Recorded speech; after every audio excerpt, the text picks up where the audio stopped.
Hello दोस्तों, स्वागत है इस वीडियो में। आज के इस वीडियो में हम बात करने वाले हैं क्वेश्चन नंबर 4 का दूसरा। जैसा कि 3B एक्सरसाइज चल रहा है, आप लोगों को पता है, चैप्टर 3 चल रहा है, ये भी आपको पता है, ठीक है। तो क्वेश्चन नंबर 2 में क्या करना है, देखिए 3x - 5y - 4 = 0, जो कि आपको पहला समीकरण दिया है, और 9x = 2y + 7 आपको समीकरण नंबर क्या दे दिया है, 2 दे दिया है। इसमें हमें विलोपन विधि का यूज करना है। विलोपन विधि से हमें x और y की वैल्यू बताना है। तो चलिए स्टार्ट करते हैं। देखिए, मान लीजिए आपका ये पहला इक्वेशन है और ये आपका क्या है भाई, दूसरा इक्वेशन है। अभी दोनों इक्वेशन आपके मानक रूप में नहीं है, स्टैंडर्ड फॉर्म में नहीं, तो इसको हम चेंज करते हैं। तो चलिए यहाँ पे देखिए, इक्वेशन 1 को क्या लिख सकते हैं, 3x - 5y। इस -4 को उठा कर इस पार फेंक देंगे तो क्या बचेगा। फेंकने का मतलब ये है कि सब्स्टिट्यूट कर देना है, चेंज कर देना है, इंटरचेंज कर देना है। तो माइनस है तो उधर जाएगा, क्या हो जाएगा भाई, ये आपका +4 हो जाएगा, ठीक है। इसको स्टार इक्वेशन दे दीजिए, इक्वेशन स्टार, ये आपका डबल स्टार हो जाएगा, ठीक है, डबल स्टार, ठीक है, ये ऐसे। अब आपका जो इक्वेशन ये बना है, आप इसको नाम दे दीजिए इक्वेशन नंबर 1। इसी प्रकार भाई इसको हमें क्या करना है, इसको क्या करना है बताइए। आप यहाँ पे 9x है, यहाँ पे 2y है, 2y को इस साइड लेके आएंगे तो क्या हो जाएगा, 9x - 2y = 7। ये आपका इक्वेशन नंबर 2 बन गया, ठीक है। हमने किया क्या, बस हम क्वेश्चन को थोड़ा सही तरीके से बना दिए ताकि आपको समझने में कोई दिक्कत ना हो, ठीक है। अब हमें क्या करना है, इसमें हमें x और y की वैल्यू बतानी है विलोपन विधि से। विलोपन विधि का मतलब ये हुआ, या तो x वाले को बराबर करिए या तो y वाले को बराबर करिए। तो दोस्तों इसमें आप चाहे x को बराबर कर लीजिए, चाहे आप y को बराबर कर लीजिए, कोई दिक्कत नहीं है, ठीक है। अब हम क्या करेंगे भाई, हम x वाले को ही बराबर करते हैं, ठीक है, या तो चलिए y वाले को ही बराबर कर लेते हैं, ठीक है। तो अब क्या करेंगे, समीकरण 1 में किससे गुणा करेंगे भाई। देखिए यहाँ पे 5 है, यहाँ पे 2 है। जिस चीज़ को बराबर करना रहता है उसके गुणांकों को ध्यान से देखिए। मान लीजिए मुझे y को बराबर करना है, तो यहाँ पे y का गुणांक क्या है, 5 है, -5 है, यहाँ पे y का गुणांक -2 है। तो यहाँ पे हम क्या करेंगे, 2 से मल्टीप्लाई कर दें, यहाँ से हम 5 को मल्टीप्लाई कर दें तो बैलेंस हो जाएगा। तो क्या करेंगे, समीकरण 1 में हम किससे गुणा करेंगे, 2 से। 2 से गुणा करने पर, 2 से गुणा करने पर, जब 2 से गुणा करेंगे तो क्या हो जाएगा मेरे भाई, देखिए यहाँ पे जब 2 से गुणा कर दे रहे हैं तो 2 का गुणा इसमें कर रही है, 6x हो जाएगा, 5 दूनी 10, y = 4 दूनी 8। ये आपका समीकरण नंबर क्या बन गया, 3 बन गया, समीकरण नंबर 3 बन गया। तथा यहाँ पे लिखेंगे, तथा समीकरण 2 में 5 से गुणा करने पर, 5 से गुणा करने पर, अब 5 से गुणा करेंगे तो क्या हो जाएगा बताइए, 9 × 5 = 45x हो जाएगा, और यहाँ पे क्या हो जाएगा, 5 दूनी 10 y, और 7 × 5 कितना हो जाएगा मेरे भाई, 35 हो जाएगा, ठीक है। ये आपका समीकरण नंबर 4 बन गया। तो अब देखिए मज़ा आ रहा है, मज़ा आ रहा है का मतलब अब हमें x और y की वैल्यू निकालने में कोई दिक्कत नहीं होगा। अब क्या करेंगे, अब हम समीकरण 3 में से 4 को माइनस कर देंगे, घटा देंगे, ठीक है। माइनस करेंगे तो क्या हो जाएगा, यहाँ पे लिखेंगे समीकरण 3 माइनस समीकरण 4। अब 3 क्या है मेरे भाई, 6x - 10y = 8, एंड आपका 4 क्या है बताइए, 45x - 10y = 35। और जब माइनस करेंगे तो यहाँ पे लिखेंगे घटाने पर, यहाँ पे क्या लिखेंगे हम लोग, घटाने पर, ये सब लिखना बहुत ज़रूरी है। अब जब घटाएंगे तो बताइए, ये जो 45 लिखा है इसके सामने प्लस है तो इसका साइन माइनस हो जाएगा, साइन चेंज हो जाता है घटाने पर, ठीक है। यहाँ पे 35 प्लस है तो यहाँ पे क्या हो जाएगा, माइनस। आप देख रहे हैं बड़ी आसानी से घर की साइड चला गया। घर के साइड का मतलब क्या हुआ कि कैंसिल हो गया, घर की साइड का मतलब क्या हुआ मेरे भाई, कैंसिल हो गया, ठीक है। तो थोड़ा सा इसको समझने का प्रयास करिएगा। अब यहाँ से देखिए 45 में से 6 माइनस करेंगे, और तो 45 में से जब 6 माइनस करेंगे तो क्या बचेगा, -39x बचेगा आपका, ठीक है। = क्या हो जाएगा, देखिए यहाँ पे माइनस रहेगा क्योंकि हम माइनस कर रहे हैं। तो बताइए यहाँ से जब 35 में से 8 को माइनस करेंगे तो 35 में से 8 जाएगा, कितना बचेगा बताइए। तो 35 में से 8 जाएगा, कितना बचेगा, यहाँ पे बचेगा आपका 27 -27 बचेगा, ठीक है दोस्तों। यहाँ पे -27 बचेगा। अब क्या करेंगे, यहाँ से माइनस है, इधर भी माइनस है। जब बराबर के दोनों साइड माइनस रहता है तो माइनस गायब हो जाता है, ठीक है। जब बराबर के दोनों साइड माइनस रहता है तो माइनस क्या हो जाता है, गायब हो जाता है। गायब होने का मतलब क्या हुआ, कैंसिल हो जाता है। कैंसिल कैसे हुआ, अब हम चाहे -1 से इसमें गुणा कर दे दोनों साइड, चाहे -1 से डिवाइड कर दें, ठीक है। तो जनरली जब हम इसमें -1 से मल्टीप्लाई करेंगे तो -1 से मल्टीप्लाई करने पे कोई दिक्कत नहीं होगा, और -1 से करने पर दोनों साइड करेंगे तो कोई दिक्कत नहीं होगा भाई। दो इक्वेशन है ना, इक्वेशन के दोनों साइड आप कुछ भी कर सकते हैं, लेकिन बराबर क्वांटिटी में करना है। जैसे -1 का मल्टीप्लाई इसमें कर रहे हैं तो -1 का मल्टीप्लाई इधर करना होगा, ठीक है, तभी ये माइनस उड़ेगा मतलब कैंसिल होगा। तो इतना आपका कंसेप्ट ये हुआ कि माइनस से जब मल्टीप्लाई करेंगे तो ये प्लस हो जाएगा, ये भी प्लस हो जाएगा। तो जब x की वैल्यू आएगी आपकी 27 अपान क्या आ जाएगा 39 हो जाएगा। क्या हो जाएगा मेरे भाई 39 हो जाएगा। अब क्या करेंगे बताइए, कैंसिल वैंसिल कुछ हो रहा है, कैंसिल वैंसिल हो रहा है तो चलिए इसको उड़ा दीजिए। जब इसको 3 से उड़ाएंगे तो 3 9 27 और यहाँ पे क्या हो जाएगा बताइए 13 3 39। तो जो x की वैल्यू आई आपकी 9 अपान क्या हो गई 13 आएगा, 9 अपान क्या आ गई 13। तो आपका x का मान तो निकल के चला आया, अब हमें निकालना है y का मान। तो x का मान निकालने के लिए हम क्या करेंगे, x का मान निकालने के लिए हम x का मान निकल गया है, y का मान कैसे निकालेंगे, y का मान निकालने के लिए हम किसी समीकरण में रखेंगे। तो चलिए हम यहाँ पे लिखते हैं कि y का जो मान है वो कैसे निकलेगा।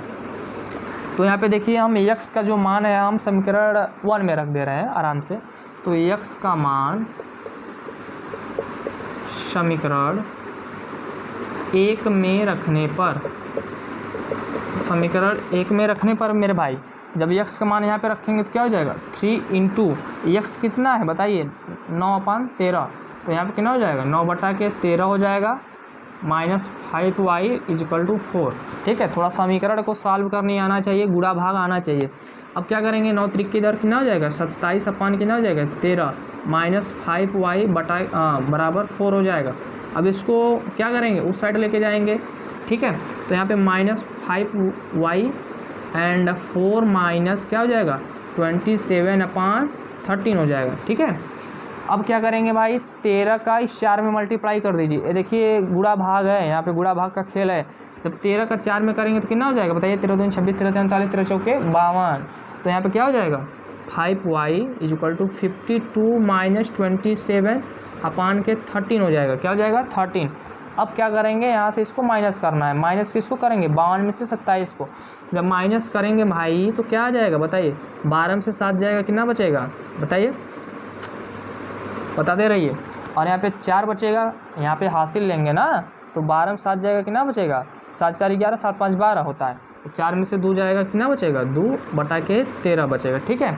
अब हम क्या करेंगे इस y को निकालना है, इस y को हमें पता करना है। तो इस -5 को नीचे फेंक दीजिए।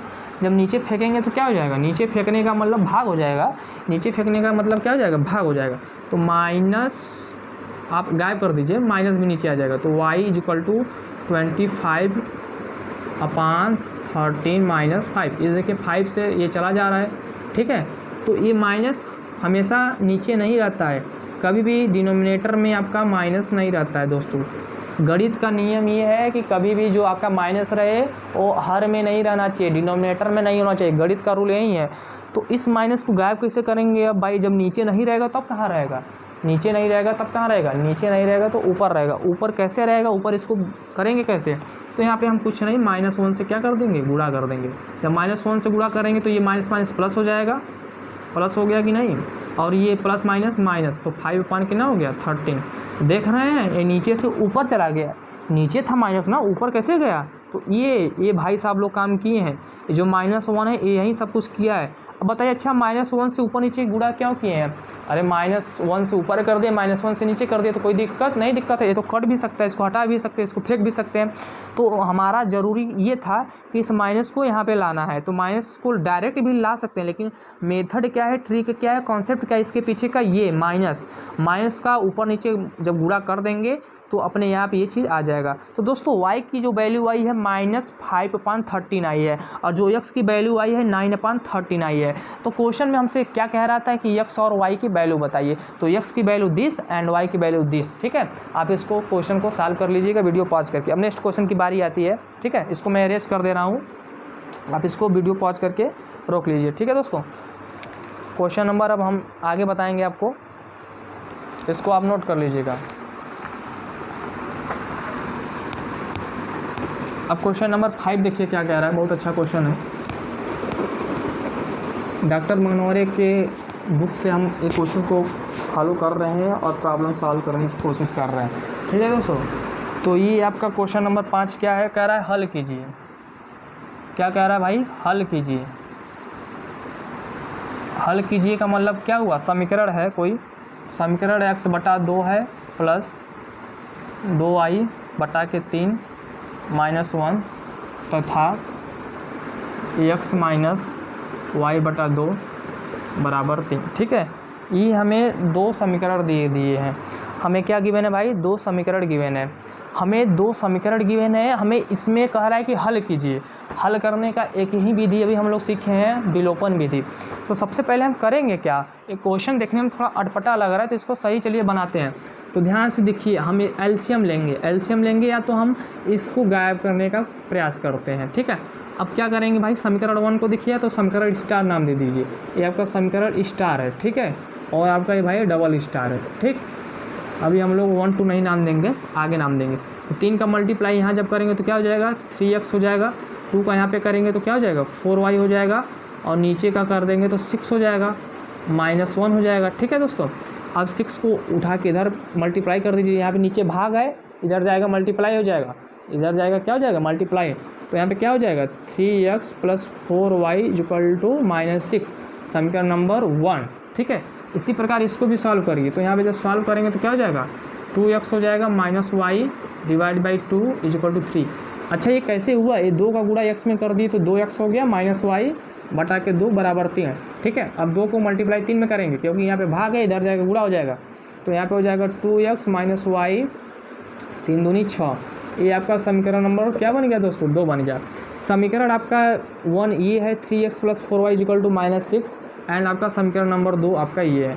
अब हम क्या करेंगे, देखिए यहाँ पे 4 है, यहाँ पे 1 है, मतलब y का गुणांक क्या है, +4 है, यहाँ पे y का गुणांक -1 है। अगर हम समीकरण 2 में अगर हम 4 से गुणा कर दें तो हमारा काम बन जाएगा, आसानी से बन जाएगा। तो ठीक है, चलिए हम समीकरण 2 में क्या करते हैं, 4 से गुणा कर देते हैं। तो यहाँ पे लिखेंगे क्या, समीकरण 2 में 4 से गुणा करने पर,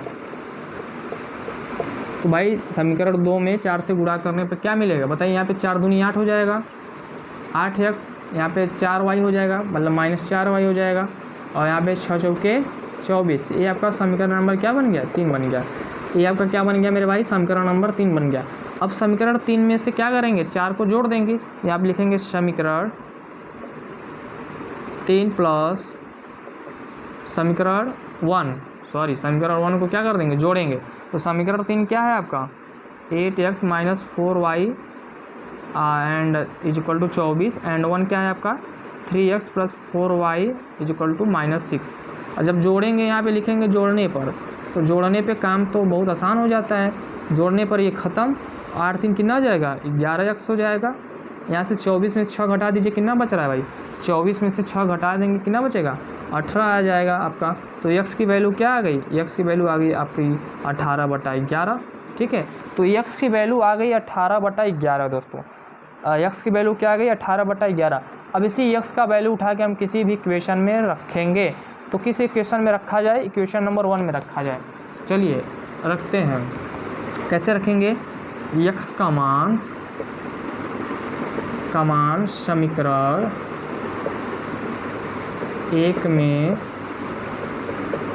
रखने पर, समीकरण 1 क्या है मेरे भाई यहाँ पे, तो यहाँ पे रखेंगे 3 × x का मान कितना है, 18 कितना है, 11 है।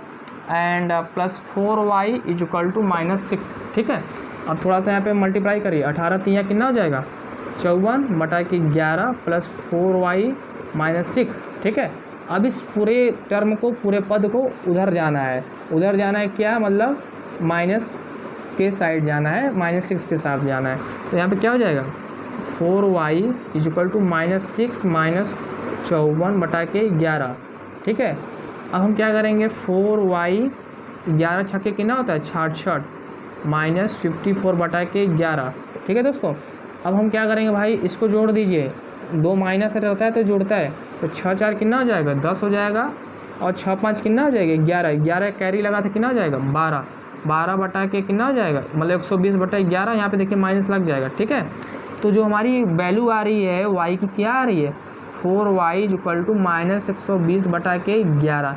अब क्या करेंगे, 4 को भी नीचे भेजना है हमको, तो यहाँ 4 जब नीचे आ जाएगा तो गुणा हो जाएगा 4, ठीक है, मतलब अंश में हर में गुणा हो जाएगा। अब इसको उड़ा दीजिए, 4 एकम 4, 4 तियाँ 12, तो जो आपकी y की वैल्यू आ रही है -30/11, -30/11। दोस्तों ये आपका y निकल के आ गया है, ये आपका x निकल के आ गया। तो इस क्वेश्चन में कह रहा था कि हल कीजिए का मतलब हमें x और y की वैल्यू बताना है। तो x और y की वैल्यू बताने का आसान तरीका देखिए यही सब है, आप इसको ज़रूर प्रयास करिएगा, ठीक है दोस्तों। तो क्वेश्चन नंबर 4 हमने डिस्कस कर लिया, 5 भी हमने डिस्कस कर लिया। बाकी का क्वेश्चन हम लोग नेक्स्ट क्लास में डिस्कस करेंगे, नेक्स्ट वीडियो में डिस्कस करेंगे। ये विलोपन विधि पे अभी क्वेश्चन हो रहा है। एनसीईआरटी बुक भी आप पढ़ते रहिए और डॉक्टर मनोहरी जिनके पास है वो भी प्रयास करते रहिए। सारे क्वेश्चन को डिस्कस करेंगे, एक एक क्वेश्चन को डिस्कस किया जाएगा, ठीक है। चैप्टर नंबर 3 चल रहा है, आप सभी लोग जानते ही हैं, ठीक है। समीकरण नाम है चैप्टर में, और समीकरण का यूज भी हो रहा है अच्छे से, बहुत बढ़िया हम समीकरण को समझ रहे हैं और x और y की वैल्यू दनादन निकाल रहे हैं, ठीक है। और चलिए मिलते हैं नेक्स्ट क्लास में, तब तक के लिए पढ़ते रहिए। Thank you.